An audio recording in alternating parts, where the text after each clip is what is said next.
Hi everybody, this is our first video in our developmental differences series.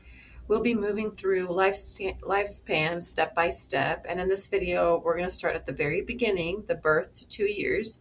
And what you're going to notice is each of the videos build on the last, so think of this as the foundation, and we're going to keep kind of going through the different stages of development.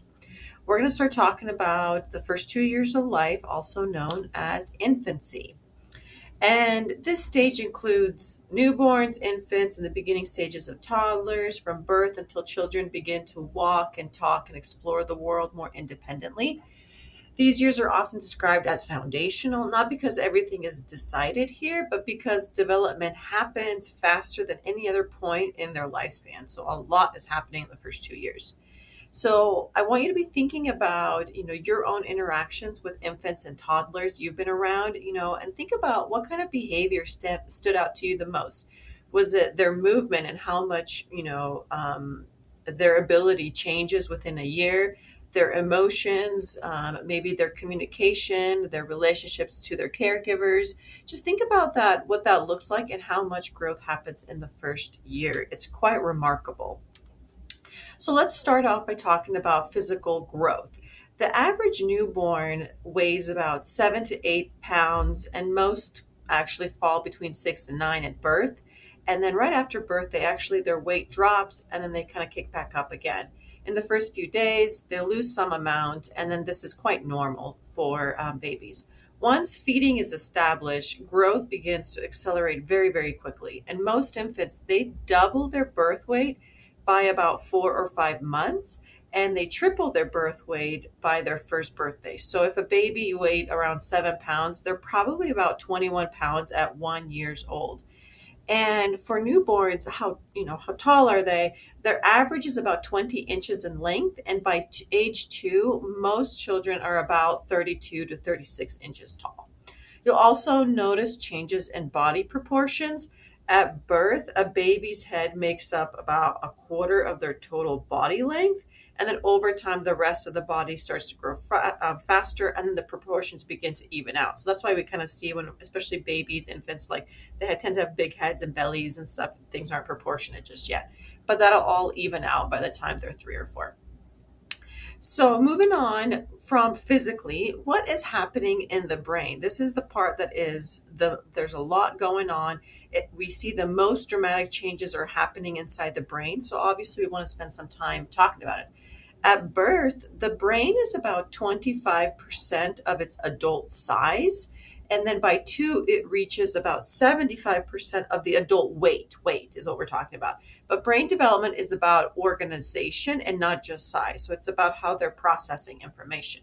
So during infancy, the brain forms trillions of connections between neurons, and these connections are shaped by experiences. So the way that they're being taught, the way that they're being held, the way that they're being comforted, the way that they're being fed, or perhaps even their ability to explore their space. All of those things are basically their neural pathways are being formed, and it's a really pivotal time.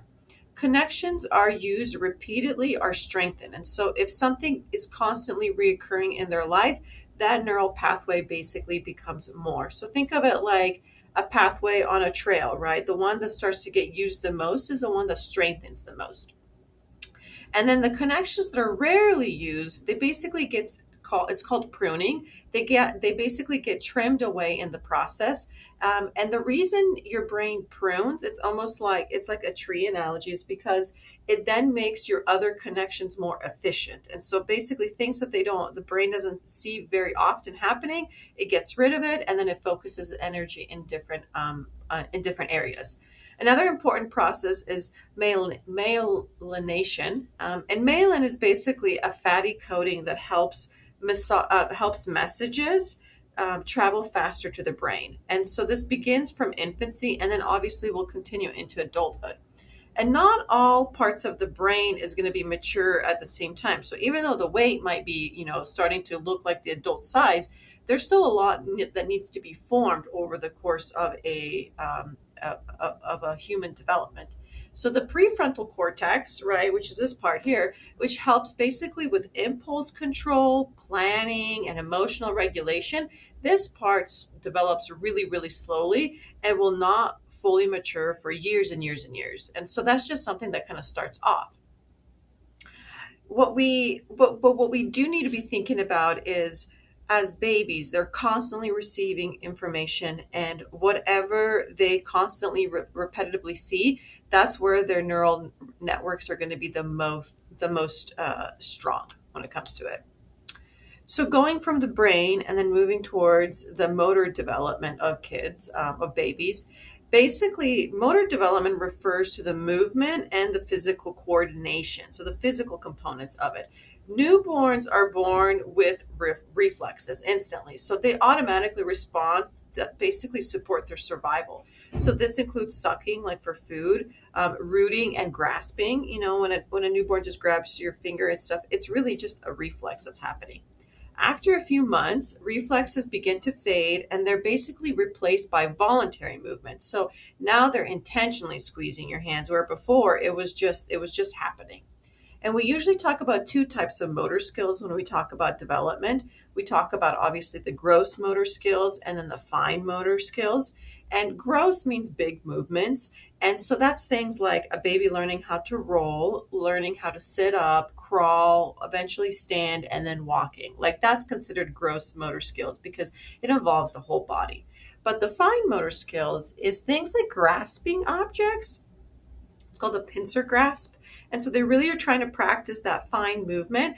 And then for babies, they're basically trying to transfer toys from one hand to another, right? That's one thing that they're trying to do. And then ultimately also feeding themselves. Gross motor skills are going to develop first just because they're bigger movements. Fine, as you would imagine, they take a little bit longer because they require more coordination between the hands, the eyes, and even their brain, their attention to the task at hand. So that one's going to take a little bit longer for them to develop. Now, for babies, for them, they're really experiencing the world through sensory. That's how they interact with it. They don't experience the world like us adults.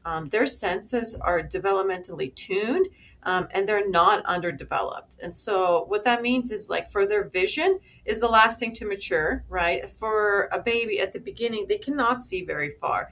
They can see best about 8 to 16 inches, which happens to be distance of like a caregiver's face. And so when you're feeding them, or maybe right when you're in their face, they can actually see it clearly. Outside of that, everything else is pretty fuzzy for them. But babies are really drawn to faces, high contrast patterns. So that's why you see a lot of baby toys having like those black and white images, and they're very simple, right? Because they like that contrast. And they're also obviously into movement. So if something's, moving around, they're going to hopefully grab its attention. Hearing is really strong at birth, and they recognize familiar voices, and they respond to human speech early on. And so they're going to be seeking that. And especially if you're the caregiver, they're quickly going to realize your voice. For the mother, they will know the mother's voice, even when they are in the mother's belly. But then for the father and others too, that will become stronger as they obviously interact with them. Now, the nutrition is something that, it's going to really vary baby by baby, family, but it plays a really big role in infancy. Obviously, breast milk is really important, and it provides an importance for nutrients and immune support system. But not everybody can either produce, milk. Maybe the challenge itself is very difficult. A baby has a difficult time latching. So there could be reasons why breast milk is not an option for a baby. And so sometimes, people will then move them to formula. And it's a decision that's shaped by, sometimes logistics. Sometimes it's medical, maybe some things that are happening. And then sometimes it's even personal factors. So there's lots of different reasons. But what matters most, obviously, breast milk is going to be real ideal because the body's responding to what the baby needs. But if that's not an option, obviously formula is going to be the next best thing. And what's most important is responsive feeding. So what that means is consistently meeting the infant's needs and then helping them feel secure in that moment. And so feeding doesn't necessarily mean it's just this special bond between the mother and the baby. Obviously, fathers and other people in the baby's life can get involved with this experience. And the thing to think about too is For babies and infants, they go from a liquid to then solids. And solids is really going to be something that they get introduced to as they start to approach 1 year. They give them usually like really like blended food at the beginning of 6 to 8 months. Sometimes it's like, teething crackers, but you gradually want to move into solid foods by the time they're age 1. And then you basically have this transition of going away from formula to then moving into more solid foods when it comes to the baby and their needs. And when it comes to feeding of babies, it's very different than the next stage of development when we're going to be talking about early childhood. For babies and 1 and 2 year olds, they are, because they're rapidly growing at this stage, they eat a lot. They are like constantly putting things in their mouth. But then as they get a little older, to about 3 years old, their appetite actually goes down significantly. And then it becomes a really big part of discussion of parents and what to do and what's going on. But for babies right now, especially around 1 years old, you're not really looking to provide most of the nutrition. Is still going to be from formula at age 1, but you're just introducing. And it's this idea of trying out, experimenting, and having a healthy boundaries when it comes to food. That part is really important. So, what is happening in the cognitive development in infants? A lot of it is going to be through learning through action. So, to understand how infants think, we are going to turn to Piaget. And Piaget is an educational theorist that you've probably heard multiple times at different variations. But he basically believes that babies learn by acting on the world, by touching things, by tasting, by moving, by experimenting. That's how they understand the world. And so this is what they called a sensory motor stage, right? Because they're constantly relying on their senses that and movement, that's how they experience. So that's when every time you see a baby, something goes immediately in their mouth. That's just the way that they're experiencing and understanding the world around them until they move on to the next stage. Early in infancy, behavior is largely reflexive. So, what babies basically start to do is they start to begin repeating actions intentionally. So, like shaking a rattle, or if you're in a high chair, dropping food or making sounds to see what happens. They're just experimenting, with the world around. And one major idea Piaget introduces is called object permanence when it comes to this.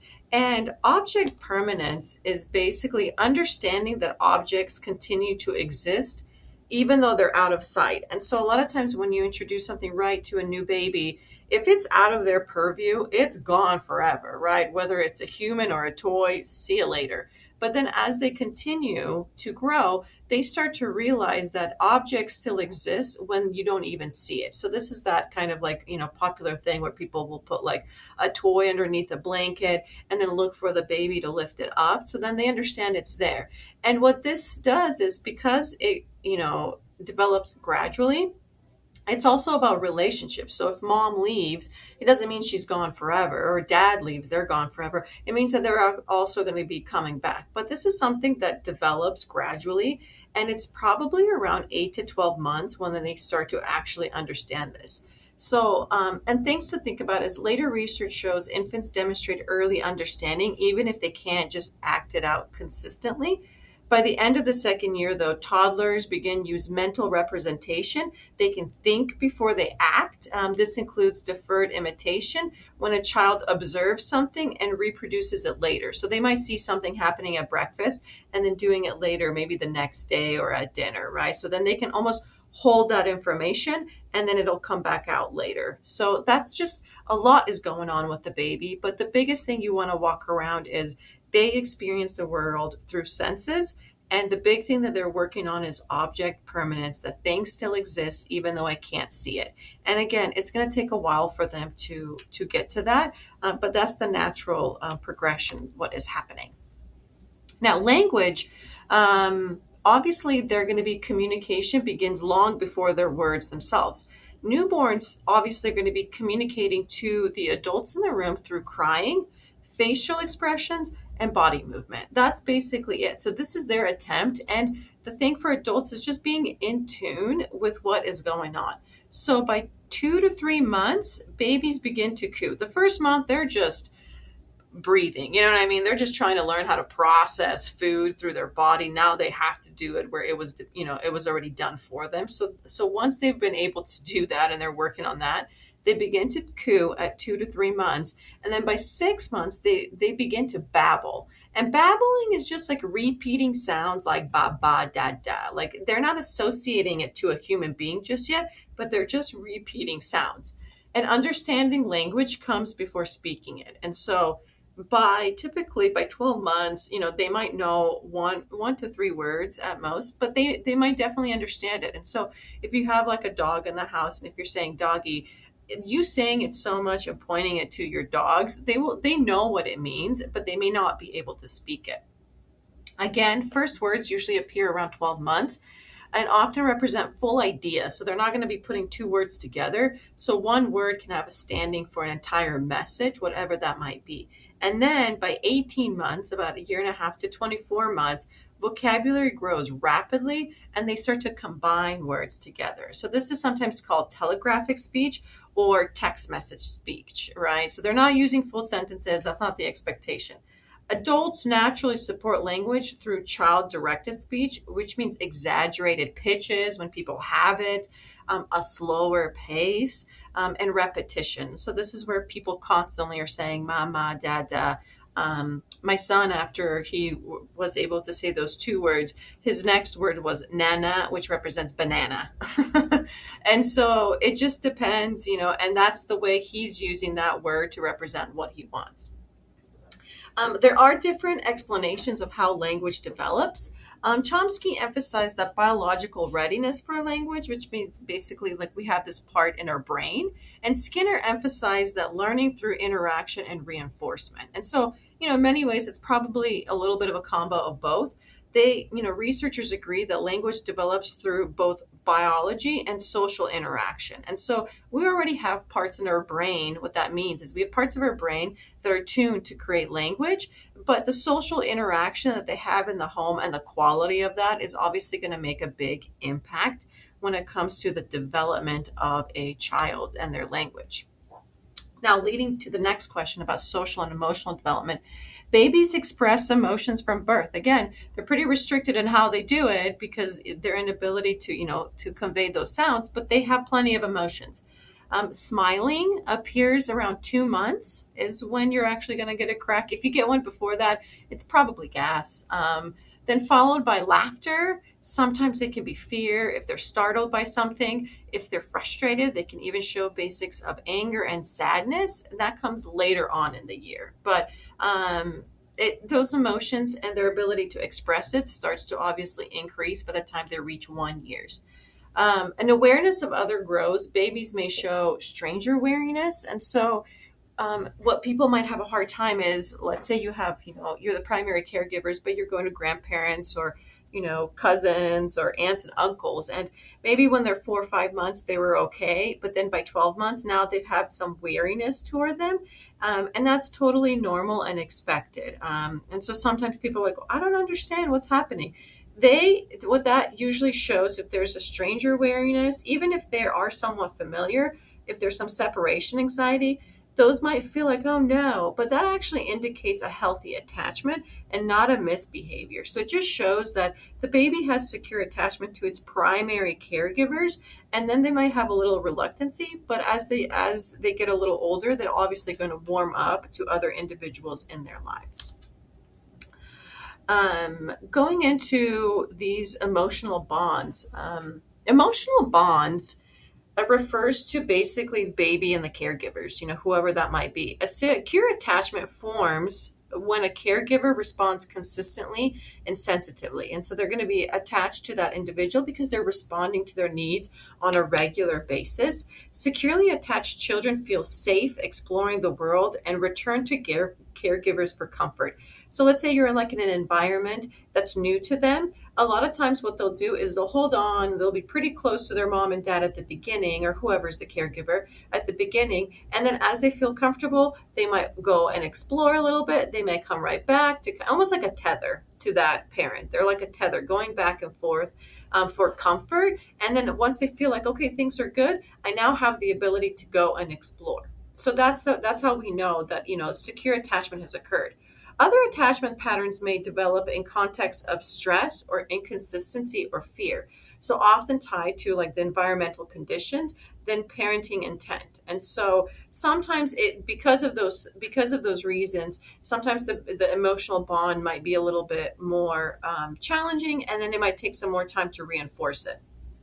But attachment ultimately is influenced by culture, context, and basically later relationships, and it can change over time. So that's just the starting of it. Now, the other thing that's happening at this time is called temperament and goodness of fit. So basically, research says that babies are born with different temperaments, natural tendencies in behavior, and emotional responses. And so this is where somebody might be like, man, we have the same parenting styles, but one child is, responding well to it, and the other one's just having a really difficult time. If that's the case, that just means that you have two different temperaments in babies in front of you, and that is obviously going to influence and affect the way they respond to what's happening. So some babies are going to be really adaptable and easygoing, and others might be a lot more intense, or maybe they're more cautious, or maybe they're sensitive to change. These are all things considered temperaments. And they're not necessarily, one is not good or bad, they're just different. And that's just something to keep in mind. But what matters most is not that one's more sensitive or one's more adaptable and easygoing. What matters is how the adults respond to the needs of that temperament. So basically, giving what that baby needs, and that might be different within even a same family. Each baby is going to have a different temperament, probably. So that's what brings us to goodness of fit. Goodness of fit refers to basically a caregiver's expectations and response, and basically matching the temperament. So if you have one that's very easygoing, you're matching that. But if you have another one that tends to be a little bit more sensitive, that means then you don't treat them exactly the same, but you give them what that baby needs in that moment. So maybe an active baby may struggle in a rigid, quiet environment. Maybe they need a little bit more action. Maybe a slow to warm up baby may need extra time and reassurance, before they're sent off, And maybe an intense baby may need calm and predictable responses, right? So it's just kind of depending on what that baby needs. The big thing is that it's the responsibility of the adults to adjust to that baby rather than trying to challenge the child, because children are more likely to regulate emotions and feel understood, right? So that's what we're trying to do in this instance. So let's move on to this next section before we wrap this up. So another theorist, and you'll notice in these slides and these conversations, I'm going to bring them up constantly throughout the development. And one that's very famous is Erik Erikson, and he focuses on how relationships shape our emotional development. And he basically says that there are these different stages in life that we all experience as human beings, and that in order for you to progress through these stages, you have to master one before you can move on to the next one securely.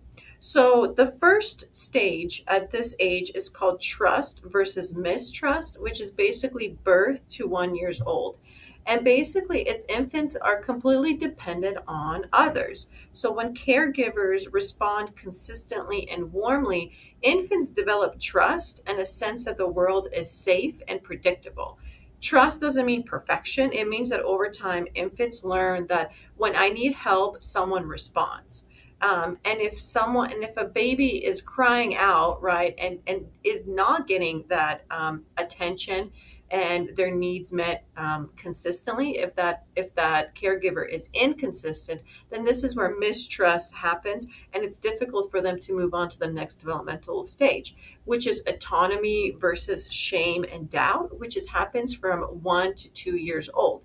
And so this is where, as toddlers learn to walk and talk, they're seeking independence. So you'll hear no, a lot of the babies, like toddlers, love saying the word no. And it's because they are trying to take some autonomy and they want to decide, or they want to do it. They might say, like, me do it, right? So when adults allow safe independence, toddlers will develop autonomy and confidence. But when adults are overly controlling and critical, they might experience shame or doubt of themselves. And so the big thing that you want to do is, you want to send the message that you're capable and I'm here if you need help. And so really kind of being a little guide for them. And so when it comes to this even autonomy, it could also mean like bathroom, right? That's going to be a big part of autonomy. Feeding, dressing, like those parts start to have an impact in the way that they behave themselves. So it's just something that we're going to be start seeing. And as we get to the next developmental stage, we'll talk about what that next stage looks like in early childhood. So, to wrap up, the first 2 years of life is, there's a lot of rapid growth happening physically, especially physically, cognitively in their brain, and then emotionally and social domains. During infancy, development is really shaped obviously by biology, right? What's happening there, but it's also shaped by their everyday experiences at the home or at daycares or wherever they're at. They're shaped by their relationships, by the caregivers and the other people in their lives. And they also have culture can be a big part of shaping that. And us understanding infancy helps educators interpret behavior developmentally. We partner with families and we support children like across these diverse contexts. So, many of us may not be working with such an early stage, especially if you're thinking to be in elementary or secondary. This might seem really far removed from where you would like, but odds are you're probably going to have people in your life who have babies. And so this right here might help you better understand what is happening with a baby, why they may not want to go to me, where they were, maybe at 1 year old, now they're a little bit more reluctant to come to me. When they were 6, they were really happy to come to me. And so it might just help explain some behaviors that you're witnessing through maybe friends and family. And that's just an important component is understanding babies. They're going to be around us. For the next part, we're going to move into early childhood and we'll talk about how early foundations expand into play, learning, and ultimately social relationships.